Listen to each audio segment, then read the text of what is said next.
Oh ya, taruh situ.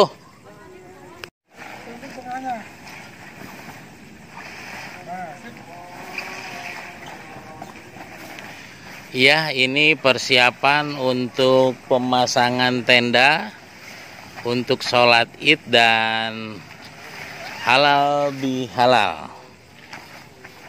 Di sini ada Pak RT, Acong dan Pacut.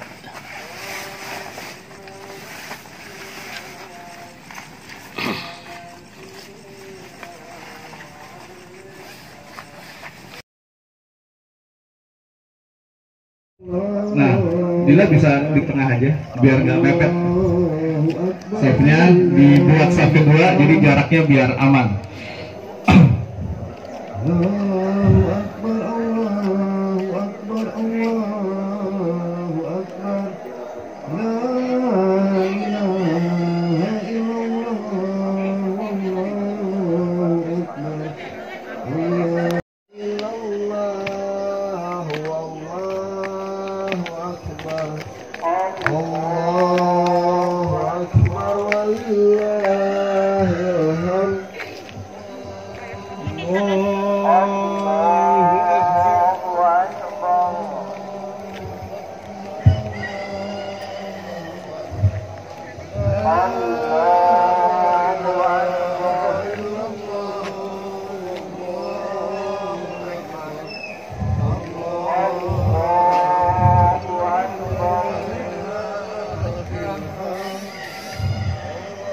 Bismillahirrahmanirrahim. Alhamdulillah saf pertama kedua laki-laki segera penuh. Yang ibu-ibu bisa segera dipenuhi. Sebelah kanan diutamakan. Insyaallah jam 7 kita akan melaksanakan sholat. Alhamdulillah Bapak Khatib dan imam kita sudah hadir. Ahlan sahlan Ustaz Rahmat. Ya, langsung depan. Yang ibu-ibu segera. Alhamdulillahirrabbilalamin. Atas berkat rahmat Allah yang Maha Kuasa, kita bisa berkumpul pagi ini untuk pertama kalinya sholat Id berjamaah di komplek BPLK. Alhamdulillah. Terima kasih untuk semua warga yang sudah hadir, atas semua panitia yang sudah berjibaku menyiapkan acara ini. Semoga Allah membalas kebaikannya.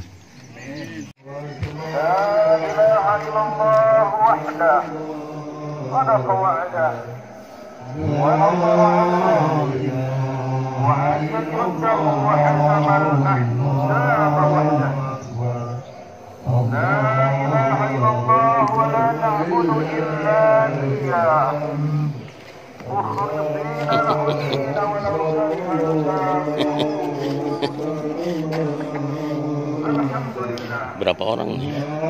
Macong itu, Macong. Banyak nih.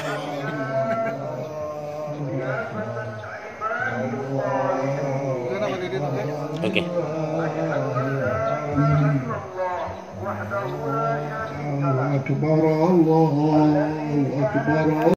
Sawu sufufakum.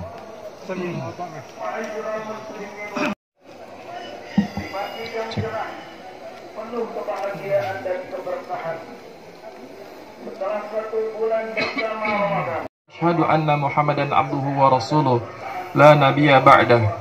Allahumma salli ala Muhammad wa ala ali Muhammad kama sallaita ala Ibrahim wa ala ali Ibrahim wa barik ala Muhammad wa ala ali Muhammad kama barakta ala Ibrahim wa ala ali Ibrahim fil alamin innaka Hamidum Majid. Bihu rabbakum fihi wa'azimuhu wa tubu ila Allahi wastaghfiruh. Allahu akbar, Allahu akbar, Allahu akbar. Ma'asyiral muslimin rahimakumullah. Marilah pertama-tama kita tingkatkan ketakwaan kita kepada Allah Subhanahu wa taala. Ketakwaan yang menjadikan kita semakin bersemangat untuk menjalankan segala perintah Allah dan menjauhi segala kemaksiatan. Dan karena ketakwaan itu pula lah maka Allah Subhanahu wa taala memberikan kepada kita predikat sebagai inna akramakum indallahi atqakum. Jamaah sekalian, bahwa sesungguhnya Allah di surat Al-Hujurat ayat 13 telah mengingatkan bahwa yang paling mulia di antara kita sekalian ya Allah, ya jamaah rahimakumullah, di sisi Allah yaitu orang-orang yang di antara kita paling baik amalnya dan juga paling bertakwa di antara kita. Jamaah sekalian, salawat dan salam semoga tercurah kepada baginda Rasulullah SAW, kepada keluarganya, kepada sahabatnya, dan juga kepada kita semua sebagai pengikutnya, dan mudah-mudahan juga demikian kepada seluruh keturunan kita hingga akhir kiamat. Amin. Amin, amin. Yang mulia, hari di mana Allah Subhanahu wa taala telah menghalalkan kita untuk berbuka puasa. Dan Allah pada hari ini telah mengharamkan kita untuk berpuasa. Hari yang agung, hari di mana kita bertasbih, bertahmid, bertahlil, dan bertakbir.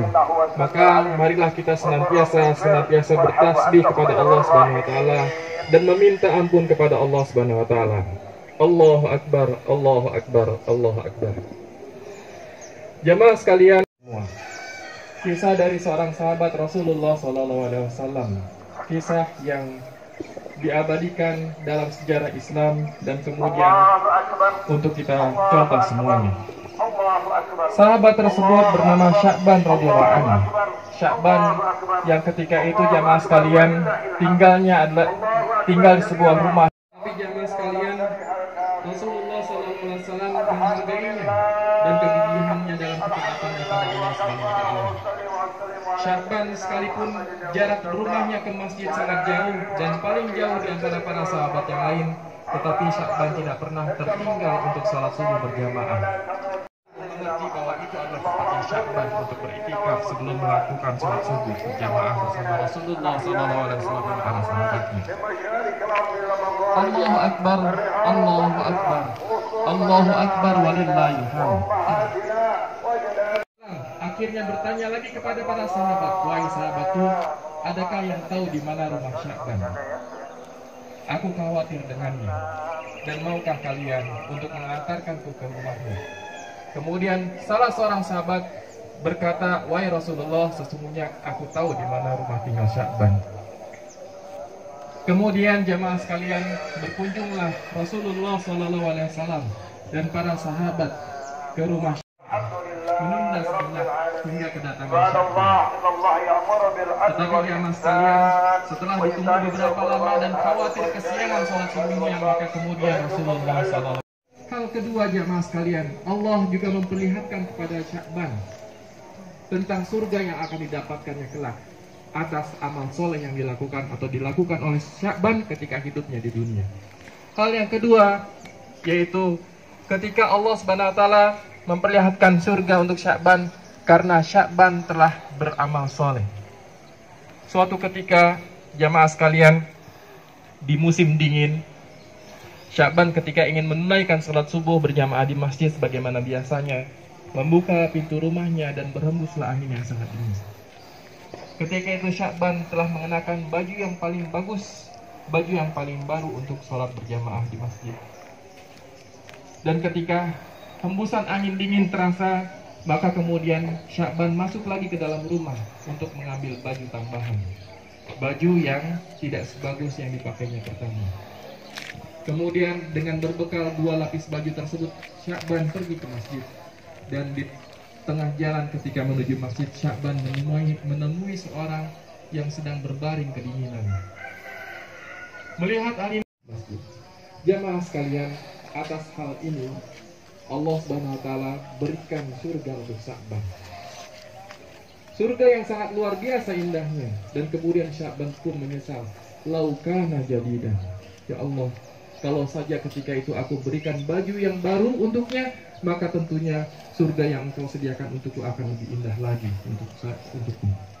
Jamaah sekalian, sekali lagi Sya'ban menyesal karena amal solehnya sesungguhnya masih bisa dilipat gandakan lagi. Bukan menyesal karena melakukan maksiat, tetapi karena sesungguhnya ketika itu Sya'ban masih berpotensi untuk mendapatkan surga yang lebih indah lagi. Kemudian yang ketiga jamaah sekalian, Allahu akbar, Allahu akbar, Allahu akbar walillahil hamd. Yang ketiga, ketika Allah Subhanahu wa taala memperlihatkan kepada Sya'ban surga yang dijanjikan untuknya, yang telah atas hasil amal soleh yang dilakukan Sya'ban ketika hidupnya di dunia. Apa amal soleh yang dilakukan Sya'ban? Suatu ketika jemaah sekalian, ketika Sya'ban baru saja tiba di rumah, kemudian meminta kepada istrinya untuk menyiapkan makanan, dan ketika makan disediakan oleh istrinya ada sepotong roti kering, dan ketika hendak memakan ternyata ada sesuatu. Allahumma ighfir lil muslimin wal muslimat wal mu'minin wal mu'minat al ahya'i minhum wal amwat.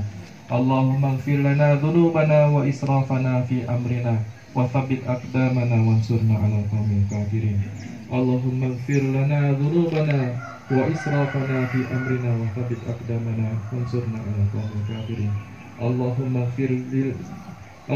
ighfir lana wa la taj'al fi ghilal ladzina amanu sabaquna bil iman wa la taj'al fi qulubina ghilal lil ladzina amanu sabaquna bil iman.